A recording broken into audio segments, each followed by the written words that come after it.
It is Ian Ryan with your pre-match warm-up as we start to look ahead to Sunderland on Wednesday night. I've got Neil Atkinson with me as usual, Kieran, Molyneux and Ian Salmon to get stuck into this one. We will have Steve Goldsmith, the opposition caller, a little bit later in the show. But this one is going out for free. We are in partnership with Saley, and we are made up to be partnering with Saley again this month. So for those who don't know, Saley is the eSIM for your mobile phone that makes using the internet abroad easier and cheaper, importantly. All you need to do is download the app and select the country you are visiting. Then you choose the length of stay and data package that suits you. And crucially, use the code TAW to save yourself 15% off the already really, really good price. Once you install it, the eSIM will automatically kick in when you land, and loads of you have already got involved. Neil, you are one of many people at the Anfield Wrap using Saley. Tell us why you're using it and what's good about it. Used it in Morocco, just was so much more convenient, saved me a fortune, was just dead straightforward. That was my main takeaway from it. You know, I'm not, ironically, given the job I do, not a particularly good technical person, but the Saley thing was really, really easy. And I would just sort of recommend it to anyone who's going abroad. Get it installed, and then just it will just pick up naturally and sort you out. Fabulous stuff. Keo, the manager has done his press conference, and I want to talk a little bit about that shortly. But first of all, your views, your assessment on events at Anfield on Sunday afternoon, because in the context of what Liverpool are now trying to achieve, which is Champions League football, it felt like a painful one and probably a bit of a harmful one as well. Yeah, it's another kick in the face, and I'd love to say I'm surprised or can't believe it, but I can. I mean, the stats speak for themselves. We've conceded more late goals than any other team in Premier League history. And for that to happen, I don't think it can be a fluke. I think there's a serious issue with this team around being able to take punches. And, you know, we can call it mad moments, but mad moments always seem to end up in is losing games. I mean, you should be able to get through a few mad moments and at least come out with a point there against Manchester City. But we've come away with nothing, and now the Wolves are circling again because the table doesn't look good at all. And, you know, not only just doesn't look good, but we're running out of time in the middle of February here. I mean, pretty soon we're going to be in a run-in, and, you know, there's teams above us that are looking better than us. That's the annoying part. I'm looking at Man United. Yeah. They look better than us. A lot better than us. And, you know, the way even Chelsea, I think they look better than us at the minute. And I seen something yesterday about Liverpool needing, the manager actually says in the press conference, needing to be perfect. But I think we need to average over 2.09 points per game to get into what historically is fifth, 66 points-ish. And at the minute we're averaging about 1.56, which means Liverpool need to drastically improve between now and the end of the season. And I don't think I'm the only one who's going to sit here and say I don't see how or why Liverpool are going to improve, because it's every single week now we come away from it and feel a little bit, well, not a little bit, we feel down about the football that we're seeing. Look, the City game, I think we started really well. First 10-15 minutes. I think we actually seen the Liverpool team that we want to see. I think we pressed them really well. The energy was up from the players. The crowd were up for it for the first 10-15 minutes. But there was a couple of times where City opened us up and got in. And I don't know whether that's made the players or the manager go, just hold off a little bit here, because we don't want to get hurt. We kind of retrench a bit, don't we, on the 15 minutes? We did, and there's an argument to say it works, because we do end up making the game a little bit boring, like we did at times last season. And then we scored a worldie. And at that point, we're 1-0 up. The game is pretty stale. From there on, we've got to go and get the win, or we definitely shouldn't be losing the game. But like I say, it seems like a moment of madness now, or a couple of moments of madness in the game, always result in Liverpool coming out worse. And that's got to stop, because not only in the league, we're putting all our eggs in the European Cup basket, and we don't want to be getting into the later stages of the European Cup and a mad moment in a game costing us a tie. So we're at a really pivotal point now, really. I mean, I know there's a lot of people wanting to make changes immediately, and there's a lot of talk around the manager again because of recent results. But I don't think that's going to happen. I think we are buckled in until the summer, and we're going to have to get behind them, and we're going to have to try and, you know, make things happen ourselves as fans. I mean, obviously we expect more from the players and the manager, but Anfield needs to be on top of its game every time we play there. And, you know, when we go to Sunderland tomorrow, the away end needs to get behind the players and the manager, because if we don't and we start doing the moaning and the booing again, then we're going to see our captain coming out and saying we need support, and it's just not the recipe for a decent end of the season. Like I said there, we need to improve by about 0.5 points per game. I just don't. And for the first time in this season, I've been like a bit, you know, we'll get top 4. Like, don't get too carried away. Yeah, and it's going to be 5. It'll be sound. It's 5. But at the minute, I'm sitting here and I'm really wondering whether Liverpool will finish in the top 5. Yeah, it does change pretty quickly, doesn't it? And it has changed pretty quickly. Listen, there's 13 games to go, but that defeat at the weekend, as I said to Kieran, it feels like potentially a harmful one. And what it does do, it really, when you look at the league table, it really adds a lot of pressure to this game against Sunderland on Wednesday night. It's, I think Arne summed it up in the press conference by saying, on 18 minutes, we were 5 points behind City. Now we're 11 points behind them. And when you hear it like that, because I was driving in listening to it, and I was like, that's the starkest way I've heard that put. We are closer to 10th points-wise than we are to 4th. We're in an appalling position. The annoying thing is, like Kieran just said, we start really well. It's a good first 10 minutes. We start well, and then we deal with them for a while. And then the second half, from the moment we come out the second half, I thought we were spectacular. I thought we were excellent. We had everything Liverpool should have, because we were direct. We were playing vertical balls. We were getting the ball forward quickly. We were threatening all the time. And there's a sequence of like 5 chances on goal in quick succession, and we looked really, really good. And then obviously the free kick is one of the greatest free kicks you're ever going to see in your life. It's so good that I didn't realise it had gone in. I thought it had gone wide, because I thought you can't possibly actually hit the back of the net. And that's what I thought, between the post and the back of the net rippling. I had time to go, you can't possibly, oh Jesus Christ, you have. It's just unreal, and it's gone now. The worst moment for me was the equaliser, because as soon as the equaliser came, everything else to follow just felt inevitable. Yeah. So at 1-1, I thought, well, I'll take this, because I'd have dealt on 1-1 at any point up to end. At 8 points up to our goal, I'd have dealt on 1-1. At 1-0, we should be saving that moment. We should be actually, this is the moment that's done it. We have come back, and we will now just protect it for the rest of the game. And then obviously you get the most pathetic, embarrassing piece of refereeing I've ever seen on a football ground in my life to finish off the game. And it's kind of like, this is endemic of our season now, because they made it feel even worse. Every time you get something, every time you get something bad, it's followed up with something absolutely ludicrous. It's like you just pulled. The referee hasn't blown. The referee does not blow. He runs. He does not blow. He gives the goal. VAR pull it back for denial of a goal scoring opportunity while the ball is in the net, having scored a goal. It's like, what are you actually doing now? What are PGMOL actually doing now? Why do they exist as an entity? They're pointless, and they're pathetic, and they're embarrassed. They're an embarrassment to themselves. And that was just the top hat on the game. So I left the game furious, but furious about that. Rather than furious about the results, I shouldn't be furious about the results. I was furious about that, because it's like, this is where we are now. This is what's happening. But we're walking across the park, going back to the cars, and met our kid and met my 2 nephews. And one of my nephews was saying, well, you know, we're going to win the Champions League. This is what's going to happen. He said, I've been saying this since the first day of the season. But it's like, if we're playing like this, if we come up against Real, Barca, Bayern, Chelsea, City or Arsenal across 2 legs, we are going out. It's dead simple. We are not beating any of those across 2 legs, because we have an issue when we get to 80 minutes. And we got to the point where we get to 80 minutes and we can't defend the lead anymore. And we're having to defend the lead because we're squandering chances. There's a great Ekatike header. He made the wrong choice with the pass, but the header could have been a great goal. It would have been a brilliant ball in from Salah for him. But we're squandering chances, and that happens. But then you've got to protect your lead. And if you know that you're tiring on 80 minutes, then you have to have a plan to protect that lead. And that's what we're missing. And that's where the coaching, I think, is falling down. Because if we know that we're going to fall apart after 80 minutes, they know they're going to fall apart after 80 minutes. Right, what's your plan for the 80th minute onwards? What are you doing? Give us 2 banks of 4, give us a 4 and a 5, and just defend. Just coach them to defend. Just that and nothing else for that. But every single, the ball into Haaland straight over.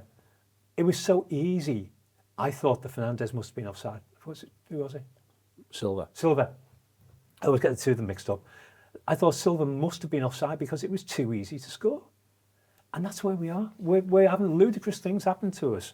And we're too easy to score against. It's such a good point though about defending and protecting the lead, because a lot's been said about why didn't Liverpool go for it? Why didn't Liverpool go and try and kill them? And there's an argument for that, but there's also the same people that if Liverpool did go for that game and go gung-ho to try and get a second and City scored, they'd be cursing the manager. When it goes 1-1, they're trying to do a counter with 5 men. Veets plays a bad ball. Actually, when City win it back, they go long and it's 2v2. It's Van Dijk and Konate versus, I think, Semenyo and Haaland. That's literally Liverpool have gone and committed up the other end. And then everyone drops back in because, Jesus Christ, this could go wrong and go from there. Well, I disagree with the two of you. I didn't think we started well at all. Haaland should score within 60 seconds. Yeah, it did. Haaland should score. At 1 minute, Bernardo Silva puts him in. Yeah, he should score within 60 seconds. And then I think we are trying to play a bit of football and it's a bit basketball-y and then they're on top. So Liverpool are getting forward for the next 10 and then for the 10 that follow, it's all a bit basketball-y and, sorry, for the 10, and then after that, from 10 till 25, I think it's City's game and City's start. But I'm all right with that. That's happened historically. If you remember one of Liverpool's best ever performances against Guardiola's City under Klopp, John Stones puts them 1-0 up after 25. And then McAllister is absolutely tremendous for the rest of the match. And that's the one where he should get the penalty at the end when Doku goes into him. Yeah. And we play them off the park. There's lots of evidence down the years in those sorts of games. One of these two sides starts better, but then begins to tire, and the other one then comes to the fore and goes from there. The point is, though, is that Liverpool, as Ian says, they go 1-0 by virtue of not going to at the minute with where they are. And this is the problem, is everyone thinks this. The opposition think, you know what, they'll give us one. We think we're going to give them one. Everyone who's watching thinks, oh, we're in a bit of bother now, because we're almost certainly going to give them one in the last 10, 15 of the game. Because the 90th minute thing, I think it's not even... The 90th minute thing's been stated, but I think you can look at stuff in 80 onwards, if you know what I mean, at the minute. So the 90th minute's this record thing, which I understand why it's coming up. But it's a bit... But the 90th doesn't matter anymore because we're playing longer after the 90th. So it's exactly when people are comparing it to like 20 years ago, I'm sorry, so few games 20 years ago. What, 101 minutes? But that was the VAR, but it was meant to be 7, so they added 7. Yeah. And the lad scores on 96:30. If you know, or doesn't score on 96, whatever happens, on 96:30 happens. But yeah, it is different now and it's a different comparison. But it's equally fair to say, accurate to say, and I'd say damning to say, that there isn't a game that hits 80 where you've got any confidence in Liverpool, with the exception of when they were 3-1 against Newcastle to go 4-1. When he scores against Newcastle, the thing that's going through my head is Veets scores against Newcastle to make it 3. What's going through my head is, thank God, because the only way Newcastle are getting anything from this is if it's 2-1 on 80 and we panic or we tire or both and something goes wrong. So I think that's the problem, and that's the problem going into Sunderland. This is a side who are playing 100-minute football. Yeah. They're a 100-minute team, Sunderland, and Liverpool are a 40-minute team. So it's a 40-minute team who were capable of playing really well in those 40 minutes, and there's examples of it, going up against a 100-minute team. And that's what worries you, because exactly how many goals do we need to score in those 40 minutes to ensure that the 100-minute team doesn't get the better of us? Well, Neil, I'll stick with you. I mean, on that, there's not many games you can look back on and say you felt comfortable. Now, there's Brighton their own recently where I think it finishes 2-0 Brighton, doesn't it? And that maybe felt okay. The game at West Ham, funnily, where it's 1-0 until very late, but they get a man sent around maybe the 83rd, 84th minute. But West Ham was so poor at the time, you never really felt that they'd maybe get back into that, even though it was a tight game in terms of scoreline until maybe the 90-odd minute when I think Gakpo gets the kind of second. There's not many games where you can look at it and go, you mentioned Newcastle there, where you can almost relax and go, this Liverpool team looks okay. That's hardly ever happening. That's pretty damning, that. I think it is, but then I think it's also worth saying that was happening last season and they were champions. There was a lot of time. Liverpool spent a lot of time in games 1-0 up. Liverpool broke some sort of record last season for the number of times they scored 2 goals or more. But the point was that or more was doing a lot of work. Apart from when they played Tottenham and the actual 3 teams that got relegated, Liverpool didn't score more than 2 that often. You know, if you think about a lot of your favourite moments from last season, there's a 3-0 at Old Trafford. Obviously, that's in there. But you look at a lot of the other matches, you know, they go to the Emirates, well, home and away against Arsenal's 2-2 in both directions over the course of it. When we play well against City twice, the 2 games finish 2-0. There's a lot of Liverpool only scored 2 goals. And I think part of what they were looking to change in the summer and what was the language that was being used, and the manager used it at the end of last season, was we'd like this to become a little bit more comfortable. The problem that Liverpool have had, again, and this is not solely or squarely on the manager by any stretch of the imagination. And I think there's a little bit of this going back to 2020 with the purchase of Thiago, when if you remember 1920, a lot of everyone acted as though that league win was inevitable because they won 26 out of the first 27. But loads of those are tight games. Loads of them are games that are decided by one goal. And I think Liverpool will look at City almost a bit jealously and saying, these put teams to bed by the 20, 30-minute mark. Why can't we do more of that? And I think there's an element of that in the summer thinking is it would be great to be able to cut a swathe a bit more. The problem you've got is Liverpool have tried to do that at the exact moment the rest of the league's tightened up. So at the exact moment, Stoke. And there's how they're approaching games, but also the outcome of games. There's very few sides. Even now, we're talking about United and Chelsea, who are each on 4-game winning runs. Neither of them have won more than 50% of the fixtures. Neither of them. 50% of the fixtures. They haven't won more than 50% of the fixtures. They're both on 12 wins. Sorry, they're both on. It's less. They're on 40-odd%. I haven't got the exact number in my head, but they're on 40-odd% at the moment still. And they're our competition. You look at the goal difference. There's very few sides who've got double-figure goal difference for, but there's not as many as you'd think who've got it against either. So many of these games are so tight all the time, and they're going into the end of matches. And by the end of matches, I mean draw a line at 80 minutes or draw a line at 90 minutes. They're going in really tight. Yeah, United and Chelsea are 12 wins from 25, 13 games to go. So neither of them are winning more than 50% of their matches. That's what the league is at the moment. And even within that, look at a side like Aston Villa. Part of Aston Villa, very rarely are people coming away saying they're putting together a wonderful 60, 70 minutes of football. What they're doing is winning the moments and then defending really solidly and being really smart. But Liverpool, I think we're looking and thinking, well, can we make this more comfortable? Guess what, lads? Nothing's comfortable. But what that means, therefore, is you've got to be better. You've got to be better when the pressure's on. And when's the pressure on in football matches? The pressure's on in football matches in the last 10, 15 minutes. When have Liverpool looked the most ropey in the last 10 or 15 minutes, and then it goes wrong? Is that a surprise? And then you look at the strength and depth stuff, you look at the fact that the ramifications of the strength and depth stuff, which is so many players have to play so late in games, which means that they've all got more load on them when it comes round to the next one because no one gets subbed, because there's no one to bring on. Yeah. And it just is this thing at the minute where even without an additional injury, this stuff is just spiralling and spiralling and spiralling, and it's adding pressure to them. And from there, they've got to find a way to dig that out. I take Kieran's point. It would be great if we could all get behind them, and certainly when we're in the ground, we should be doing that. But they've got to find a way to dig that out, and they've got to show they've got a way to dig that out. And Wednesday's an opportunity to do it, because I suspect a lot of people who support Liverpool and in the game in general don't fancy them. But for me, I don't think it matters. I think they could play anyone at the minute, and they'd be as likely to win as in any other game. They could play anyone, and they could play anywhere. They're losing games at Anfield, they're losing games away. They're winning some games from time to time. Some of them are at Anfield, some of them are away from home. They're playing against relegation sides like Burnley and we're not beating them. But they're able to go and win in the San Siro against Inter Milan. I don't think it matters who they play, genuinely. So let it be Sunderland's away. Let it be. Don't care. Atmosphere will be up, they'll be physical, they'll be aggressive. Yeah, lads, well, anyway you go, that's going to be the case. So, who cares? Do you know what I think is quite instructive? I got home on Sunday night, and I don't talk about the conversations we have about football in our house very often, because that's conversations between me, my wife and my son. But after we got over the what in God's name was all that, the end, what happened, we started having a conversation about where we are and what's happening. And we were looking at fixtures for Everton and looking at fixtures for us. And both Jay and Matty are going, yeah, but you've got an easy run of fixtures. I'm like, yeah, but look at this easy run of fixtures we had 2 months ago, and look at what happened there. We're now at the point where my Evertonian son is more confident of finishing 5th than I am of us finishing 5th. He's confident they can do it. I'm not confident we can do it. I don't know what our shape is. I don't think we know what our shape is. So at the weekend, again, we're playing with Vert in kind of this one.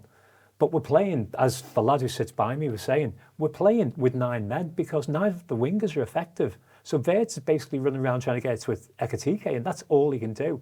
But you've got Gakpo and Salah being absolutely ineffective.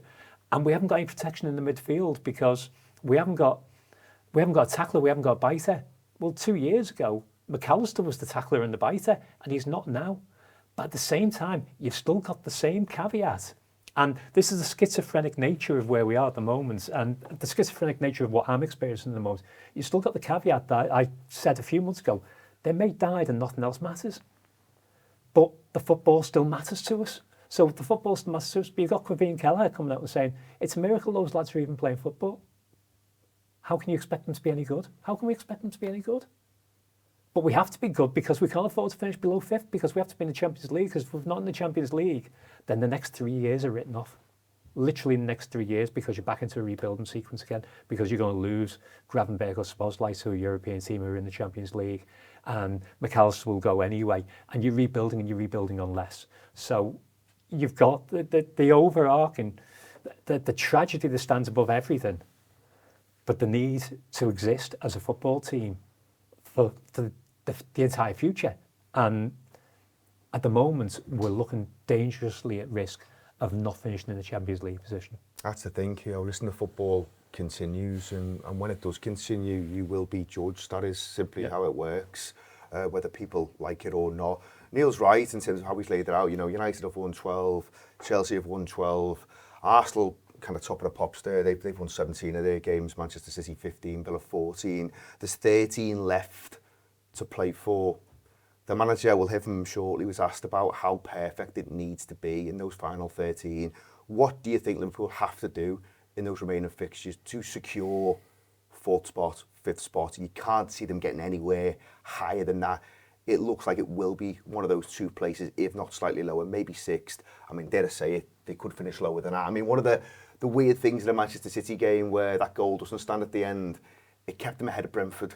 Believe it or not, they would have fallen below Brentford on goal difference. So that's how this season is. Liverpool are one of those teams that you cannot trust from week to week. And there's loads of them. Let's be honest, there's loads of those teams. There's very few teams in this league you can actually trust from week to week. But Liverpool are absolutely firmly in that pack.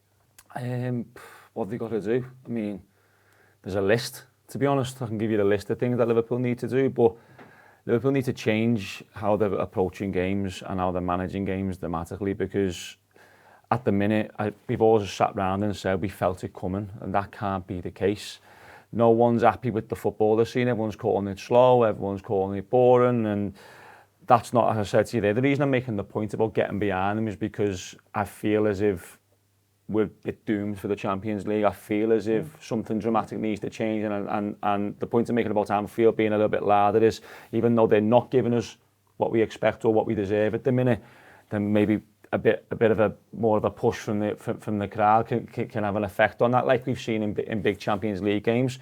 But I want to see them. And it can take a tackle, because the bit that got the crowd behind them in the first place at the weekend was Kieran. Yeah, and I want to see them press harder. I want to see them pass better. I want to see them more clinical in front of goal. I can just go on and on about where we're coming short this season. But it comes down to the points. We need to put points on the board. And I said there about the points per game average, whatever that translates for 2.09 points per game, that's what we need to get. And that's the bare minimum, because if we don't finish in the Champions League and we don't finish in the top 5, then not only are we going to miss out on European football, but I think it feels bad around the place at the minute. If we miss out on that, it's going to be a really difficult summer, and it's going to be, and obviously with the World Cup, if a manager goes, a new manager comes in, he's not going to have loads of time. It's going to be a difficult start to next season as well. So, I mean, I'm putting all the eggs in the European Cup basket, because that might be our best way of getting back into it, to be honest. But yeah, I want to see more from Liverpool. I want to see more desire. I want to see them towards the end of games fighting a little bit harder and playing a little bit more sensible as well, because it feels like, one bit of madness, I've said this already, one bit of madness just results in us losing games. That's not Liverpool. That's not champions. That's not how we should be performing. Even if we have got injuries, even if the squad is short, that's the bare minimum. I mean, I haven't even looked at the running distances at the weekend, but I guarantee you they've ran well more than Liverpool at the weekend. And it's little things like this that is doing me head in, because I agree the tactics and the game plan doesn't seem to be there. But even if the game plan is not bang on, and even if the tactics aren't bang on, you can still run, you can still fight, and you can still show a little bit more desire. So yeah, I mean, there's probably a long list of things Liverpool need to improve on, but there's a few. 9 from 13 gets them. If they win 9 and lose 4, that gets them 27 points, which pushes them to 66. Which is the mark. Which is a mark. I mean, you don't know what it's going to be historically, this year. Yeah, but this year we've just said more teams are taking points off each other, so you can't be sure. But does anyone here think they win 9 of the next 13 from what we've seen? Because it would be some marked change to win 9 of from the last 13.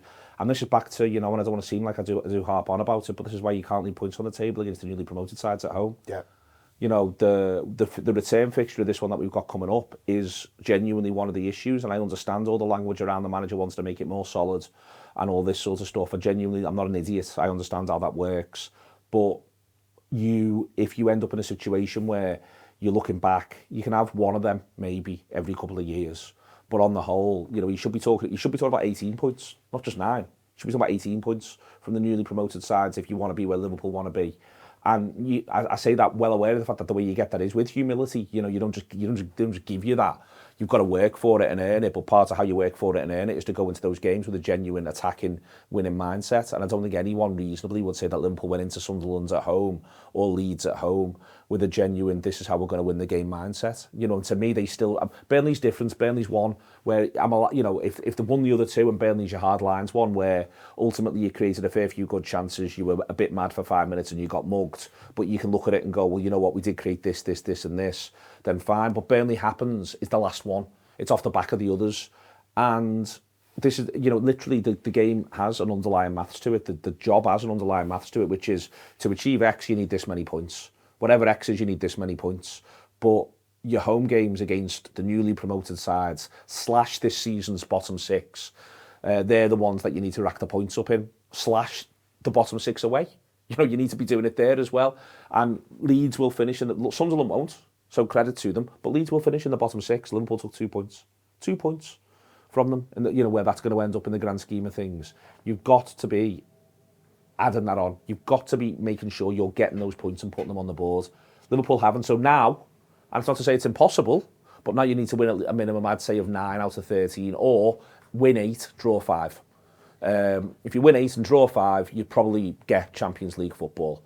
But that's not what you're looking for. Do we think they're going the rest of the season unbeaten? Do we? And again, not even off the basis of, well, they've got to go to Old Trafford. I don't care.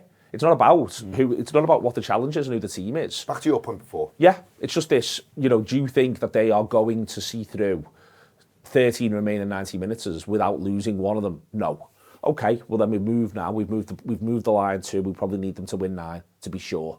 Do we think they're going to win 9? No. So this is why so much needs to improve. But the way it improves is, as Keo says, it improves by putting the points on the board and not turning your nose up at points at any points. We're not in a position here. There's now, earlier in the season, we had a big argument when we went to Chelsea, take a draw, don't take a draw. And I said, as I took a draw, even in a league-winning season, a draw at Stamford Bridge is all right. And Arsenal are going to win the league and they drew at Stamford Bridge. Last season, we got beat at Stamford Bridge, but it was when it was a dead game. For me, that's always the case. But Liverpool are now, not dissimilar to a side that's in a relegation battle, said where the home games are concerned. Liverpool can't turn their nose up at anything now. So would you take a draw on Wednesday? The truth of it's no. And the truth of it is, watching the game with 10 to go, if it's 1-1, to Ian's point before, I'll be thinking I'll be made up to get out of here with a point now, because it'll be coming at us slings and arrows. But we can't afford to take draws.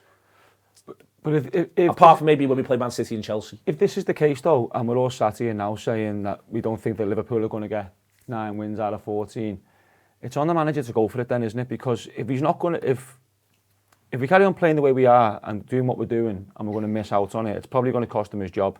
So isn't it better to go out with a bit of a bang and turn around and say, well, look, there's one point in the season where we lost 3 games on the bounce by 3 goals, and at that point it was probably right to steady the ship and make things a little bit boring and get us back into the Champions League spaces. And yeah, there's a bit of criticism around how we're playing, but look, I don't care. I haven't got a great squad. We're sitting in 10th, 11th position and we need to get back up there, so let's just steady it a little bit. But now we're in a point in the season, 12 games. But now we're in a point in the season where we might miss out on Champions League football. There's no time to be cautious with it anymore then, is there? We all want to see a change in how we're playing. We all want to see a change in tactics and change in form. Then go for it. Because if you don't go for it and he gets to the end of the season and loses his job, then he's going to turn around and go, well, we had 12 games to go there, 13 games to go there, and I carried on being safe. I carried on playing the same game plan as I've been playing and using the squad as an excuse. Well, look, even if the squad is short, if you miss out on the top 5, you're probably going to go out the door. So make some changes now about how Liverpool are playing, excite the fans a little bit. As you say, give the fans something to get behind. Well, I've made a couple of comments there about getting behind them anyway, and that's a fair point. But you are right in saying that if Liverpool come out the blocks and are pressing and are attacking, then Anfield will lift. The manager was asked about how perfect results need to be from now until the end of the season. Here he is. Yeah, close to perfection because of the points we are behind. We also know that it's different when you are 4 points behind the team that's 18th or 19th in the league, because they usually don't pick up as many points as the number 3, 4 or 5 picks up. So to close the gap of 4 or 5 points towards the number 3, 4, 5, that means you have to win a lot. And that's not what we've done this season a lot, so that's why that has to be better, and we have to come close to perfection. And margins are indeed very small, because 7 minutes before the end we thought we were 5 points behind City, and 5 minutes later we were 11 points behind. And one of the other things Arne Slot was asked about was luck, and how much of this is down to bad luck, and how much of it is down to Liverpool being poor in key moments. Now I think you can look at things like they've had to use 6 right backs. Yeah, that's bad Something luck. like that this season. That was put to him in the press conference. He talked about 6 right backs. Having to use that amount of players in any given season, yeah, you can accept that. That's bad luck. But there's lots of other things. It's fairly unprecedented as well. Yeah, you know, listen, that you many can players accept in the same position. certain things like that where you go, absolutely, that is just one of those things where you can't really see that coming. Even with 1 or 2 things where you're questioning the fitness of certain footballers, you wouldn't expect to use that many. Yeah, but so we've got a right back who we know has had injuries, but looks like he could become a first choice right back and is really solid. We buy a lad who doesn't get injured, and he gets injured in the first game. Frimpong does not get injured. That's last season. There's something around that. And listen, the manager makes a little bit of a joke about it and says even players who haven't yet joined the club officially, Jeremy Jacquet being the man, he is already injured. So you can accept all that to a point, but at the same time, a lot of what we're seeing, Liverpool are kind of creating their own downfall in lots of games, and that's something that has to be different. You know, for all the reasons the boys have said, you're going into a bit of a cauldron on Wednesday night. They're going to have to stand up and be counted as a bare minimum. As a bare minimum, they will have to stand up and be counted, because there will be times during that game where it will get a little bit on top. The pressure will come. Sunderland will fancy it. They'll smell a bit of blood. Liverpool have to stand up to that. Yeah, but I genuinely don't know who we've got that stands up to at the moment, because we haven't got Szoboszlai, obviously. Goes without saying, we haven't got Szoboszlai. So are we playing Curtis Jones at right back? Are we playing Endo at right back? Who's going in midfield? Because McAllister's not playing at the moment. McAllister is a passenger in almost every game we have. So how are you controlling the midfield? And if you're going to go with a midfield 2 so that you can put Wirtz behind a 3, then those 2 have to control the midfield, and those 2 aren't controlling the midfield at the moment. Gravenberg's playing well, but he's playing on his own. He's the only midfielder we've got, because McAllister is not doing the job. And if you're playing Jones right back, you can't put Jones in midfield. If you're playing Endo right back, he's exposed immediately. I don't know how we stand up. I don't know how we solidify ourselves. We shouldn't be this shaky on the back of the 5 injuries we've got. We shouldn't be. And the fact that we didn't buy a left winger, we should not be in this bad a position. But we are. And I can't see a way out of it at the moment. I genuinely cannot see a way out of it. The most pessimistic I've ever been about us in any game at the moment. Although at the weekend, we're brilliant for 40 minutes. We're great from the second half until the Do you think it was that long? I didn't think it was for 40 Probably minutes. about half an hour. Yeah. Probably exaggerating. Maybe just felt like 40 minutes at the time. Yeah. And the last 10 minutes, the last 20 minutes certainly felt like about an hour and a half. I don't know what we've got. I don't know how you do it. I don't know what our shape is. I genuinely don't know what our shape is. I don't know what a Liverpool goal looks like. I don't know who we are this season. And I think the manager knows exactly the position he's in, because he's asked if qualifying for the Champions League is the only thing that will make the season acceptable, if it's not acceptable if he doesn't. And he sounds like a man who's been told that if we don't, then he's out. That was the last part of the press conference. He sounds like a man who knows his job is gone if he doesn't qualify for the Champions League. And I don't know how you deal with that pressure. I don't know how you become more adventurous while being more solid in the back to stop us conceding after the 80th minute. We've got the players to do it, though. We've got the players. We've got regardless of the right back situation, even with Endo right back, we should be beating Sunderland. We should be going to Sunderland. If you're Liverpool under pressure and Liverpool need to get a win, we should be looking at Sunderland away going, go there and win. Newly promoted side. No one's won there, that though. I understand that, but we're the champions though. No, I don't disagree. I'm just saying. I understand they've done. They've had a really good season. No one else has come here and won. I get that, and they've done really, really well, and the manager talks about that. But even still, and I agree with you, by the way. You should be going there. Even still, with Liverpool, we're champions, and even with Endo at right back, after a bad run of games and a bit of pressure, we should be going there, and we should be shutting people up. It's just whether we can do it. Ian mentioned there, Kieran, about the manager talked at the end of his press conference about maybe feeling the pressure a little bit. He was asked about the season and just how challenging it's been, and is it the most challenging season he's ever faced? And listen, his answer won't surprise you. Absolutely, it is the most challenging. And he wasn't even speaking about some of the stuff that happened across the summer. He was talking specifically about the football, where until now, he didn't recall ever losing 2 games on the spin. Now, if you think back to that Nottingham Forest defeat early in his reign, there's a reason that irked him so much, because he just wasn't used to losing football matches, but he is now. But the question was put to him by James Pearce: do you have to get Champions League football for it to be an acceptable season?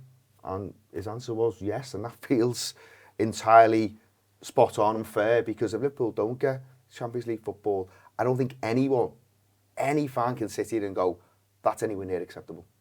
It's not knowing. I've been one of the loudest to shout all season about waiting until the summer. I've been, quite kind to the manager by saying, look, this is a man that won us a league title, and although it's not the best of seasons, it's not the best of seasons, it's been a crap season so far in the league, give the man a little bit of time. But we are progressing in time now, and we're in February now, and we're looking like we're not going to finish in the European Cup, and he's under a lot of pressure. And I'll be honest with you, I don't particularly think he's handling it great. I think you can see it. I think you just said there, the answer is yes. I mean, he's admitting it, but I just think in general, the way he spoke about some of his players, some of the repeated excuses, the low block stuff which has been identified over the course of the season. He keeps saying that. I just don't think he's handling it pretty well, and that's because, as you say, he's not been in this position before. But look, also, if you want to be a Liverpool manager next season, then you've got to find the answers. His answer to Mo, when Mo asked him about Donnarumma's kicking compared to Alisson's, why has Alisson's kicking gone down? He talks about Donnarumma making more short passes than Alisson does. Alisson spends half the game passing to Van Dijk, to Konate, to Alisson. Most of his passes are that short. No, but the periods of the game that you like, though, he doesn't. No, the period of the game I like, he doesn't. He goes direct and he goes over the top. And it was 12 kicks first half, second half, 12. It was 12 first, 12 kicks second half. 10 of them go long. More of that, please. So, but I mean, you can say more of that, but I don't know if you want to be doing that when you're playing Sunderland. Probably not, but statistically speaking, so Arna's denying the statistics on that one. The fact that he's talking about Donnarumma only doing short passing. Alisson's doing loads of short passing. He's not just going long. It's not like he's playing exclusively long balls. He is doing a load of short passing, but his kicking has got worse. But he's in that guarded moment where he's protecting himself, and he's trying to deal. And I wouldn't want to deal with the press conference in my second language, because I don't have a second language. But I think he's trying to protect the player. So I think we can all agree that Alisson's kicking's got worse. Yeah. I don't think any of us are knocking around here feeling as though Alisson's kicking... His decision-making's not as good either. And so Alisson's kicking's got worse, but I'd rather the manager was sticking up for one of his key players by saying, well, he was kicking it long as much as the other fella, thank you very much, if he's being pressed on it, than not. Like, I think that there's and this is where you've got to be, and this is what results do. When the results are bad, and the manager says something in the press conference, and in your head you're having an internal argument. Well, you're not having an internal argument with the manager when you're winning. But I'd rather... But you can't... the way people have, and I'm not that bothered, but the way people have a big go at him for the thing around Ramsey, you can't also have a big go at him for sticking up for his goalkeeper. Yeah. You've got to let him stick up for his players at the very least. Yeah, but I think he's also, he's kind of like, he's not dealing in facts at the moment. So when he talks about, if we hadn't been knocked out of the Champions League in March, we wouldn't have won the league, which we pretty much already won anyway. So he's kind of like... We just made the point that it might have helped us, and I think that that's perfectly fair, and people don't like that either, but if you look at the fact that we were all desperate to beat Everton, it went all the way, we needed the one goal from Jota to do it, and then we had 2 days turnaround, went to Fulham and got beat, and embarrassed ourselves a little bit really, we weren't very good that day, but obviously I think we can all look at the points total and say, well, you know what, I think we probably felt quite safe in the grand scheme of things. But even in that universe, when everyone says they felt quite safe in the grand scheme of things, I was in the grounds against West Ham. I was in the grounds against West Ham, and people were losing their fucking minds. So because West Ham equalised, people were losing their minds because West Ham equalised and thought it was all going to go wrong. And this is where I got a bit of sympathy. There's the big stuff that I want him to talk about, and there's the stuff that Ian's citing around, for instance, you know, what is or isn't acceptable, and I do want to hear what he says about that. But I do think that there's times where he's trying to make maybe just almost a little bit of an offhand point, and he's getting eaten alive. At the minute, when he's talking about Alisson's kicking, he just wants to stick up for Alisson. Yeah, I can accept that. It's a whole kind of demeanour in it, and again, if I was him, I would be defensive. If I was him, his English is far better than my Dutch is ever going to be. His English isn't perfect, but he doesn't know colloquialisms like round peg in a round hole when we talk about Calvin Ramsey. But you wouldn't expect him to. So he's defending himself in a different language. So he's always got that feeling, but it's kind of... And again, I loved him last season. I thought he was brilliant. I thought his explanations in press conferences were fantastic. You can never take away from him the fact that he came in and he won us a league title. And I won't accept any of this idea that he won it with Jurgen's team, because Jurgen didn't win it with Jurgen's team. He won it by making tweaks to Jurgen's team, and he won it by playing with more control in the games. And that was how he did it. But this season, the control's gone and the creativity's gone. We've lost everything at the same time. And so much is, again, the obvious caveat sits there all the time and always will. But at the same time, he knows now. He's obviously been told if we don't finish in the Champions League, it's not acceptable. But it's not just that it's not acceptable, it is by definition unacceptable. And if your performance in your job is unacceptable, you lose your job. And I think that's where he's going. I think the thing, again, with all respect to him, and I'm not calling for him to go, I'm not saying sack Slot, I'm not saying sack the manager, because I think he deserves all the respect in the world for winning this league, for what he had to deal with in the summer, for how he dealt with the players, for the person he is, for the obviously good person he is. But if I was FSG at the moment and I knew I could get Xabi Alonso in tomorrow, I would be doing it. Because we look at what Michael Carrick's done at United, we look at what's happened to Chelsea. That is the balance we probably need to finish in the Champions League. But I'm not paid to take that risk. Here is the manager talking about what is acceptable from now until the end of the season. Acceptable? Yes. Yeah. If we don't have Champions League football, it's definitely not been an acceptable season. Because you talk about obviously the model of sustainability, that relies so much, doesn't it, on that would have an impact on summer plans and everything else. This is what I said. When I arrived here, we could only sign Federico Chiesa, and that was after a Europa League season. So that does have an enormous impact in the way this club is run. So that is clear. Yeah, we are completely aware. I'm completely aware of that. And it is Sunderland on Wednesday night. We've now got Steve Goldsmith. From Wise Men Say, and many other things, Steve Goldsmith to talk to me about Sunderland. And what we expect the approach to be, what we expect the lineup to be. But first and foremost, what we expect the atmosphere to be. I'm expecting an aggressive, quite jubilant Sunderland crowd that can smell blood, and looking forward to the game. That all fair? Yeah, I think so. I don't know if this is true for every fan base, but midweek games at the Stadium of Light normally aren't great in comparison to weekend ones, but I think the opponents would be very much factored into this. And I think you're right. I can, we'll get into it for many reasons. Possibly the most optimistic Sunderland fans have ever been going into a game against Liverpool.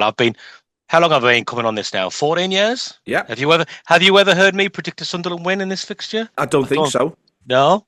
But you're going to in a minute. Maybe. We'll see. We'll see how you get on, see how you feel as we get closer and closer to it. It's because this is, first and foremost, the side is unbeaten at the Stadium of Light over the course of the campaign. And let's be clear, Manchester City have been there, Arsenal have been there. So if you'd have thought there was any of the two sides in the country that would be likely to get a result, they're the two best ones, I think is perfectly legitimate as a shout, Steve. But neither of them have quite managed to do it for one reason or another. Is this to do with the strength in depth? Is it to do with the longevity of the Sunderland side? Is it to do with the fact that it very much does do a 95, 100-minute game every single time it plays? Or is it just simply to do with the quality? I think a little bit of all of those things. I think firstly, what I keep saying to to you and other people is I just need to remind people that some of these players are really good players, really seriously good players. Not to get into the loads, but you know that I was all set up and prepared to talk to Gibbo about Hertrauda coming to Liverpool to be your option at right back. As an example, Neil, he is a brilliant player, and he can't get a game for Sunderland because the other defenders in the team are just playing out of their skin. Whenever he comes on the pitch for us, ironically, you were going to get him as a right back. That's a position we've seen him the least. Yeah. He's played centre half, he plays centre midfield, and when he comes in, he looks absolutely brilliant. But these other players are just playing so well. Nordi Mukiele is how he is not playing for a Champions League team. I do not know. How he's not broken into the French squad, I don't know. He has been cut by France, but he's in the prime of his career. He plays centre half, he plays right back, and he's comfortable at both. Normally, centre half goes out of right back, and there are weaknesses in terms of like ball carrying, outside running, but he's got all of that to his game. He is, whenever he plays, he scores or assists, and then he slots into centre half, and he looks $1 million. He's absolutely unbelievable. Dan Ballard's playing out of his skin. Omar Alderete, centre half, playing out of his skin, just looks $1 million. Left back Ronaldo. This is a strong point, our defence. I mean, Ronaldo was a Champions League player. He was signing from Athletic, Yeah. and that's a pedigree. He's come and he's just slotted in. I've told you before about some of our midfielders. It's a real shame about Xhaka, which I'm sure we'll get onto. Well, I mean, it is the miss, isn't it? No Xhaka, yeah. because he does set the tempo a lot of the time. I thought Liverpool did all right against him at Anfield. I thought there was a bit of a plan for him, which again is quite interesting that Liverpool had a plan for Xhaka at Anfield and sort of stopped him from being able to get going. But I think that slightly blunted Liverpool as well going the other way. But that is what Xhaka has been offering, isn't it? This idea of being able to not set. When I say set the tempo, I don't just mean keep it at one tempo. I mean, know when to speed it up, know when to slow it down, know when to go long, know when to come short. Yeah, all of that. I couldn't have articulated that better myself. I can't remember seeing one Sunderland player so influential in terms of when he tells people to go, they go. When he tells people to do this, they do this. When he tells people to do that, they do that. And it has been a big miss. I mean, we've won one game without him. That was at home to Burnley, who, frankly, me and you could have squeezed into the starting 11 there, and I think would have been all right. But going back to, because I know I sort of deviated away from your original sort of questions and started reeling off some of the players we've got. It's where I think it's quite telling that our home form's so good and our away form's so poor. It's almost like subconsciously they are sacrificing one to make sure the other is right, because you can't. You couldn't turn up and put in the effort they put into our home games all season. It's not sustainable. And I think it's a subconscious thing, like I've said, but the crowd are tuned into it, the players are tuned into it, and it's they'll leave everything out there every single game, no matter of the opponents. They cover, they close everything down, they chase everything down, and they know the crowd will get it. They'll put a tackle in and the crowd will get up, and then they try and go from there. And it's quite a powerful thing at the moment. At the moment, it's moving in the right direction from that front. We've just said, look, we'll worry about our away form next year. Let's get some more players in, thicken the squad out, and worry about that next year. Yeah, it will be interesting without Xhaka though, because like we've said, and like it wouldn't be news to anybody to suggest he's the playmaker. Got some good players with him though. No Siddiqui alongside him. Yep. Habib Diarra, these are good players. Siddiqui's the one I've said to you before, 20-year-old. Teams will have their eye on him. I've got no doubt about it.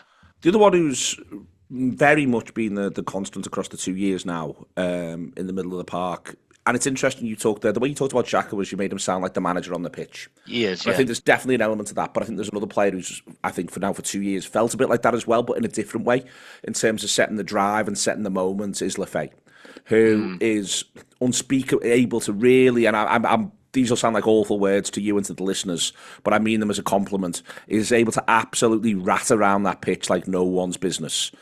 And it seems to me as though where he channels his aggression and when he channels his aggression is again an aspect of being like the manager on the pitch. It's time for us to go now is almost Lefay's thing, and I think he's been really, really impressive across both seasons. Yeah, the evolution of Lefay is interesting because we signed him last season, and it was kind of well documented because everybody was like, "Why is a player like that going to the Championship?" And it was very much because of his personal relationship with the manager. The manager apparently just texted him one day and asked how he was doing, and he was at Roma and he wasn't getting a game, and he was like, "Not great." And he was like, because he brought him through. He brought him through. He was his youth team manager. He says, "Well, come and play for me at Sunderland." And it's a bit like old school, isn't it? You read like a manager's or a player's autobiography from the 80s, and this is the sort of thing that happens then. It seems like a world away from what happens now. Anyway, a long story short, he came and he played for us. He didn't look like that player last season, Neil. He was his quality was clear, and he was head and shoulders quality-wise above his opponents and above his teammates when he was playing. But he didn't do the ratting side of it, really. He got put out on the left wing a few times, just because out of necessity. And it was his how comfortable he was on the ball, his little flicks, his little touches. There were some games where I kind of got lost a little bit and lost into that Championship madness, if you like. And then when we started this season, he was on the bench the first game, because Lebris brought in these pacey wingers, which was what he wanted. And then he brought in, Siddiqui, Xhaka, Diarra, who were our three starting midfielders. And it's almost as if he looked and thought, I need to get in this team somehow. What am I going to do? And then he's turned into this player you've just mentioned there, where he's thrown himself off the ball and he tracks back and he throws himself into tackles and stuff. But what he's got then that works in his favour is normally the players who do that are the ones who can't play football, right? Yeah. So he can. So he does all of the dirty work off the ball. Then when he gets the ball, he does something magical. He'll put it through somebody's legs. And so at the minute, he's bringing a little bit of everything. Physicality, if I'm going to be really, really honest, he's quite slight, and sometimes you can get bullied off the ball a little bit. But it's really interesting to see the kind of player he's turned into, because as you've said, he's one of the first names on the sheet, definitely. Who do you think will start centre forward? Robbie. Has he got that position nailed down? Yeah, now? I think so. Yeah. Isidores came and he looked towards the start of the season. He looked okay in flashes. I think, if we're being honest, I think they'll probably look at moving Isidore on in the summer. As much as everybody likes him here, infectious personality, I think he's probably top end of the Championship, bottom end of the Premier League level. And I think, frankly, our sights are aimed higher at that now. And on right wing, you'll start Hume there. I think he'll just keep the same team, because I thought at Arsenal he would change it. Hume's an interesting one because if you would have, we spoke about this before. It's kind of like a hybrid thing where off the ball it's 5 at the back and Hume slips into right back. On the ball, Mukelele shifts over and Hume sort of drifts inside or plays on the right wing. Player for player, and I've said this to you before, if you sat down and said go over your strongest player individually, Hume probably wouldn't make that 11, but he brings more than that, clearly, because he starts every game, and the manager feels like he can trust him. Leadership qualities are behind that a little bit as well, but I think just the willingness, like what was said about Lafayette there, to do the naughty stuff off the ball, I think he's comfortable doing that. Okay, so what are you expecting? I think it's worth saying that in wider Sunderland circles, there was belief that Sunderland played well against Arsenal. Yeah, that it was a decent performance. So it isn't a 3-0 looks a certain way, but let's be clear as well, the third goal comes very late in the game, as there's a little bit of running through that goes on there from Gyökeres at that stage, and Arsenal have got themselves 2-0 up in quite an Arsenal-ish way. We're quite patient, I think, in the first half, but Sunderland probably has the best chance of the first half. Probably worth pointing that out as well. So there is, in amongst all of this, there was reasons to have optimism off the back of the Arsenal game, and obviously given Liverpool's recent problems, there's reason to have optimism. So what are you going to predict? Yeah, and just to add to that quickly, Neil, as well, just some stats for you. Sunderland have never lost while scoring first this season. Every single time they've lost in the Premier League, they've responded with a win the next game. You keep telling us Liverpool don't like a battle. Sunderland love a battle. So I should be going one way, but what I'm going to say is I'm just going to speak with my head and not my heart. I think a Granit Xhaka Sunderland win this game. In his absence, I think it'll be a draw. Okay, good stuff from Steve. Let's get back over to Ian. And Neil, Steve's laid it out there in terms of what he thinks Sunderland will do, the threat, the challenge, etc. How do you see them lining up? don't disagree with him. I wonder if the manager might have a little think about doing something a bit different left wing. He uses Lefay and Taibbi over here a little bit. Lefay does a bit, comes this way, supports, and Taibbi sometimes drops a little bit. They love to, I think their manager's had an excellent season tactically, I really do, and he likes the move of being able to flit in and out of a 5. And he has it now in both directions. He's been playing Hume right wing. I think he'll probably stick with that for this one. And then I think you're looking at Siddiqui, you're looking at Diarra, and you're looking at Lefay to come this way. The other two to be maybe a little bit more of a 2. Lefay, as I said to Steve, he just loves to use him as this sort of really strong presser who loves to get stuck in. He's not the biggest, but he's happy to go in and just annoy the living shit out of everybody, frankly. Brobby is a big nuisance. Good player. I like him. He's the sort of centre forward I like. He will run channels. He'll be horrible. He'll win battles. He'll create battles and go from there. But they are lacking Xhaka, and Xhaka has pulled the strings for them over the course of the season. The back four is really solid, as Steve says, and it's what it's all built on. Goalkeepers had a good year as well, but they are lacking that tempo that Xhaka brings. If Steve thinks it'll be unchanged, maybe he might do something left wing because he knows Liverpool are walking in with a weakness. He knows that. He doesn't have to change anything. He knows that whatever we do at right back, it's not a natural right back. If it is a natural right back, it's a lad who's not getting picked up by championship clubs in the summer. So whatever way you want to do this, right back for Liverpool is going to be an area that you can attack. So he might decide to go a little stronger there, but I don't think he will. I think he will go with the lads who play well for him at Arsenal as well. It's worth saying it finishes 3-0, but they're all right Sunderland in the rounds on the game. I think that there's a little bit of Arsenal a bit within themselves, but Sunderland do acquit themselves quite well over the course of it. So I think that's what we're getting. It is a 4-5-1. It is just sort of worth saying that you can write it down as 4-2-3-1 and Sky will put it up as that. But if you're playing right backs at right wing, then as far as I'm concerned, I'm happier to call it a 4-5-1. I think Liverpool have got to show a lot of courage, and what I mean by that is they've got to be really aware of when it's time to play and then play, but they've also got to show the courage not to play, if you see what I mean. If we need to conserve, if that's what we want to do, I'm all right with that as long as it means that you end up going and getting the result.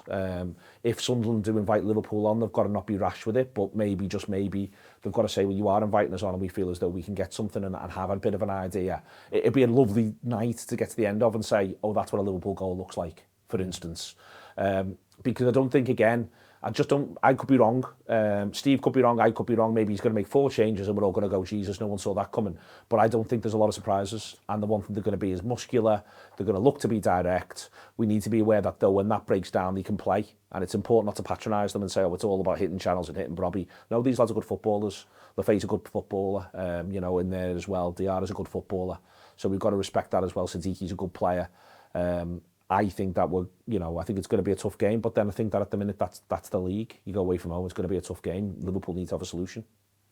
Keo, last 5 minutes or so, I think broadly we know what the team will look like, but the right back points, Neil's made it there. It's fair to say the manager doesn't go to bed wearing Calvin Ramsey pyjamas.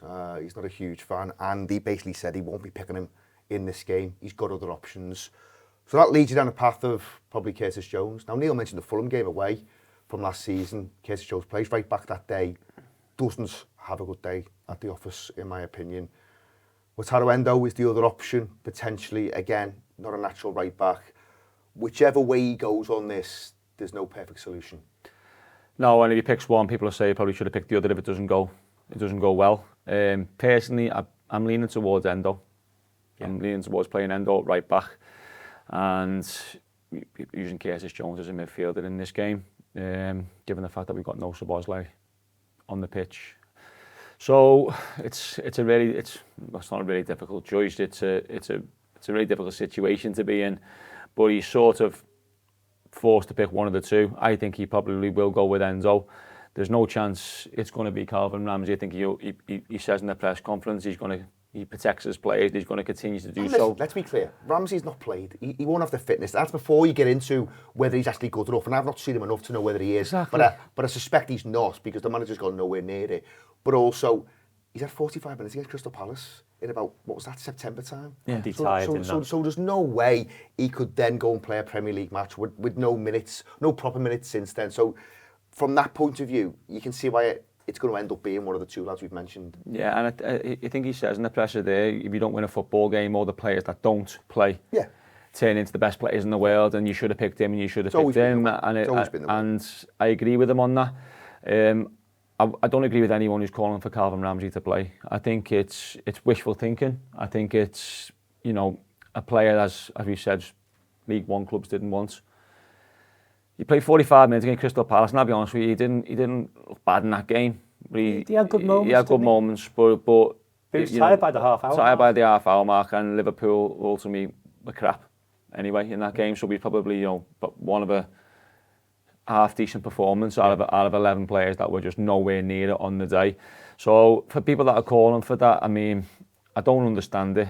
The only logic I can see is he is a right back, but the gap between, you know, Calvin Ramsey and Premier League football or Champions League football is obviously huge. And the manager's the one who sees him in training every day. And say what you like about the manager, he can spot a decent footballer when he sees one. And the previous manager. Exactly. The previous manager didn't like him either, didn't rate it either. So I think it's a bit of a stupid call to put him in. Don't see it happening. I'd personally pick Wataru Endo, and I'd choose Curtis Jones in midfield. There's not loads of other contentious decisions, to be fair. I think the one where... I've got one. Go on, hit me. I think up front, I'd like to see... It's probably naive and unrealistic because he'd have had to work on it, but I'd like to see Wirtz as a false nine, Salah on the right, and Ekitike on the left, so we can have a three-man midfield behind the three of them.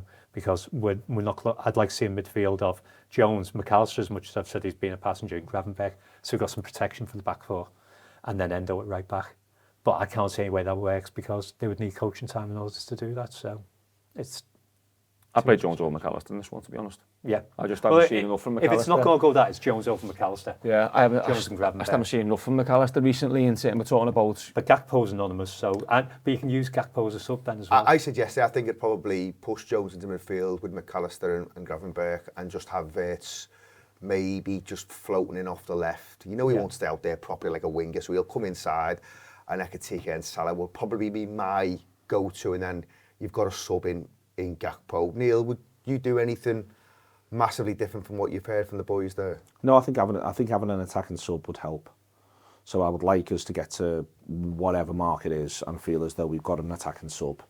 But you can't have that and then also have a midfield sub, because I think you sort of end up with Jones or Endo at right back, and then you don't feel. I think one of the reasons why I'd start with Endo at right back is because I just don't think the manager would have any intention of using him in midfield. And so you might as well just pick the midfielder in midfield, and then and then it gives you the Gakpo option off the bench. So you've got a Gakpo sub then, is where we've ended up, and that's at least a sub, let's be clear, that's one. And then you've got maybe a mini decision to make at left back. I would start Kerkez, but I would like to see, I think if you're going to start Kerkez, I think getting 15-20 minutes for Robertson thrown in there is no bad thing. I think if somehow we are ahead in the game with 15 to go. I say somehow, I think we've got a perfectly reasonable opportunity of being ahead in the game with 15 to go. I don't think there's a problem where if you end up in a situation where you're playing 4-5-1, Gakpo, if he hasn't started, is the one. And you maybe do end up with two left backs on the pitch on the left-hand side at once, because you've decided what we're doing here to get out of this is to defend for our lives. And you bring Robertson on, you put Kerkez ahead of them and have him be a bit of an outball, but to absolutely scrap for everything. And you maybe end up with someone's playing right mid, sat in front of Endo, and I suspect you'll see Gomez on the bench if he can train today.